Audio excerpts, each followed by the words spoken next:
പലപ്പോഴും വെളിയിൽ ആൾക്കാർക്ക് സമ്മതിക്കാൻ ബുദ്ധിമുട്ടാണ്. പക്ഷേ കോടതി വ്യവഹാരങ്ങളെ പോലും ഈ ചാനൽ ചർച്ചകൾ സ്വാധീനിക്കാറുണ്ട്.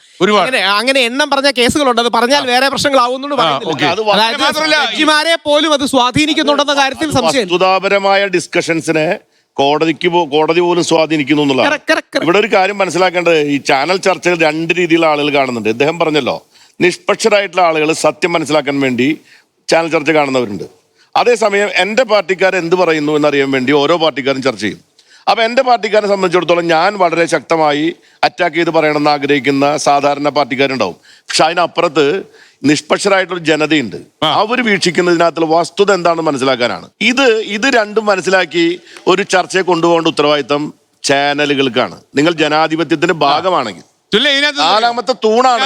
ഇതിനകത്ത് കൂടുതലും ഈ രാഷ്ട്രീയ അല്ലെങ്കിൽ കക്ഷി രാഷ്ട്രീയത്തെ കുറിച്ചും പൊളിറ്റിക്കൽ ഹിസ്റ്ററിയെ കുറിച്ചും ഒക്കെ താല്പര്യമുള്ളവരെ കൂടുതലും ഈ സംവാദം കാണും. നമ്മൾ ചിലപ്പോഴൊക്കെ ഈ സർവേ ഒക്കെ നടത്തിയിട്ടുണ്ട്. സർവേ നടത്തുമ്പോൾ നമ്മുടെ നാട്ടിൽ ഈ അടുത്ത കാലത്തായിട്ട് വന്നൊരു ഗുണപരമായ മാറ്റം എന്താണെന്ന് വെച്ചാൽ സ്ത്രീകൾ കൂടുതൽ വാർത്താ ചാനൽ കണ്ടു തുടങ്ങി. എനിക്ക് തോന്നുന്നത് ദീപ്തിക്കൊക്കെ സന്തോഷം വരുന്നൊരു കാര്യമാണ്.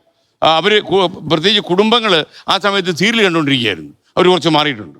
അവർ മാറി ഈ ചർച്ചകളിലേക്ക് ഇറങ്ങി വരുന്നുണ്ട്.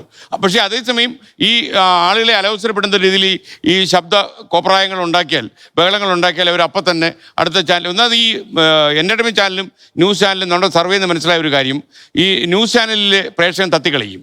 ഇങ്ങോട്ട് പോകും അങ്ങോട്ട് പോകും, അങ്ങനെ ചാടി ചാടി കളിക്കും. മറ്റിടത്താണെങ്കിൽ സീരിയലല്ല ഇരുന്ന് കാണുക. ഈ റിമോട്ട് താഴെ വെക്കത്തില്ല ന്യൂസ് ചാനൽ എന്ന് വെച്ചാൽ അവരുടെ കയ്യിലിരിക്കുക നമ്മുടെ തലയിലെഴുത്തും. Okay ready.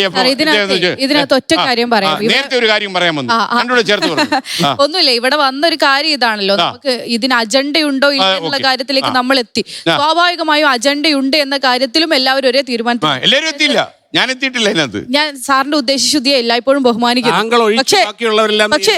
പക്ഷെ അതിനകത്ത് ഷിബു സാർ പറഞ്ഞൊരു കാര്യമുണ്ട്. ഇന്ത്യയില് മാധ്യമ സ്വാതന്ത്ര്യം കുറവാണ് എന്നൊരു വാദത്തെ ഖണ്ഡിക്കാനായി അദ്ദേഹം ഇത് തന്ത്രപൂർവ്വം അതിനിടക്ക് ഉപയോഗിച്ചിട്ടുണ്ടായി. അതിനൊരു അപകടമുണ്ട് അദ്ദേഹം. അപ്പം അതിനകത്തുള്ളൊരു അപകടം, അജണ്ടയുണ്ട്. മാധ്യമങ്ങൾക്ക് ഞങ്ങൾ വിശ്വസിക്കുന്നത് മാധ്യമങ്ങൾക്ക് സ്വാഭാവികമായും എല്ലാവർക്കും പാർഷ്യാലിറ്റി ഉള്ള പോലെ മാധ്യമങ്ങൾക്കും കൃത്യമായ ഒരു അജണ്ടയും പാർഷ്യാലിറ്റിയും. ബ്ലോക്ക് പ്രസിഡന്റ് ആയിട്ട് ഒരു ചാനൽ വർക്ക് ചെയ്യാൻ പറ്റുമോ? ഇത് ബ്ലോക്കിനെ കുറിച്ച് നമുക്ക് അടുത്ത സ്റ്റേറ്റ്മെന്റ് പറയാം സാർ. ഞാൻ പറയുന്നത് ഇത് മാധ്യമങ്ങളിൽ ഇന്ത്യയിൽ മുഴുവൻ മീഡിയ എടുത്ത് നോക്കുകയാണെങ്കിൽ അങ്ങനെ ഒരു അജണ്ട സെറ്റ് ചെയ്യുന്ന ഈ പറഞ്ഞ ഗോദി മീഡിയ ആണ്. അതിൽ ഈ നരേന്ദ്രമോദിക്ക് അല്ലെങ്കിൽ ഭരണകൂടത്തിന് കൃത്യമായ കൈകടത്തൽ ഉണ്ട് എന്നതുകൊണ്ട് തന്നെയാണ് വേണമെങ്കിൽ അത് മാധ്യമങ്ങളുടെ മാത്രം പ്രശ്നമാണ് എന്ന് വ്യാഖ്യാനിക്കാം. പക്ഷെ അതിൽ ഈ പറഞ്ഞ പോലെ തന്നെ ആ മാധ്യമങ്ങളുടെ പ്രശ്നത്തെ ഫിക്സ് ചെയ്യുന്നത് ഭരണകൂടമാണ്. അങ്ങനെ ഉണ്ടാവുന്നത് കൊണ്ട് മാധ്യമ സ്വാതന്ത്ര്യം വളരെയധികം കുറഞ്ഞൊരു നാട്ടിൽ തന്നെയാണ് നമ്മൾ ജീവിക്കുന്നത്. ഈ ഒരു ചർച്ചയിൽ ഉണ്ടായ സ്റ്റേറ്റ്മെന്റിനെ ക്ലിയർ ചെയ്തിട്ടില്ലെങ്കിൽ അത് ഭയങ്കര അപകടം. ഞാനൊരു കാര്യം പറയാം, ഇങ്ങനെയുള്ള ദുസ്വാധീനങ്ങൾ ഇപ്പൊ ഭരണപക്ഷത്തിന്റെ ആരുടെയായാലും അത് ഏറ്റവും കുറവുള്ള ഒരു സംസ്ഥാനമാണ് കേരളം. അദ്ദേഹത്തിന് അറിയാം. തീർച്ചയായും ഞങ്ങൾ അങ്ങനെ തന്നെ. കാരണം ഇത് നമ്മളിപ്പോ ദേശീയ തലത്തിലൊക്കെ നമുക്ക് ചില സംഘടനകളൊക്കെ ഉണ്ട്. അവിടെയൊക്കെ പോയിരിക്കും നമ്മൾ ഈ പൊതു പ്രശ്നങ്ങളൊക്കെ ചർച്ച ചെയ്യാറുണ്ട്. ഇപ്പോൾ അരുണ ഗോസ്വാമിയൊക്കെ ഉള്ളൊരു സംഘടനയൊക്കെ നമുക്കുണ്ട്. അപ്പോൾ ആ സംഘടനയിലൊക്കെ ഇരുന്ന് നമ്മൾ ചർച്ച ചെയ്യുമ്പോൾ നമുക്ക് മനസ്സിലായ ഒരു കാര്യം, ഉത്തരേന്ത്യൻ മീഡിയ എടുക്കുന്ന നിലപാട് നേരെ വിരുദ്ധമാണ് ദക്ഷിണേന്ത്യയിലെ മീഡിയകൾ, പ്രത്യേകിച്ച് കേരളത്തിൽ.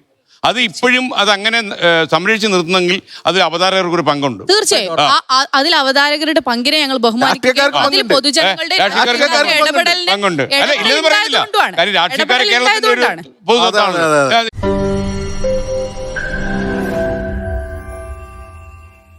ലോകത്തെവിടെയായാലും ഏത് സമയത്തും 24 വാർത്തകളും ഓഗ്മെന്റഡ് റിയാലിറ്റി പാക്കേജുകളും എക്സ്പ്ലെയിനറുകളും വിശദമായി കാണാൻ ഞങ്ങളുടെ യൂട്യൂബ് ചാനൽ നിങ്ങൾക്ക് സബ്സ്ക്രൈബ് ചെയ്യാം.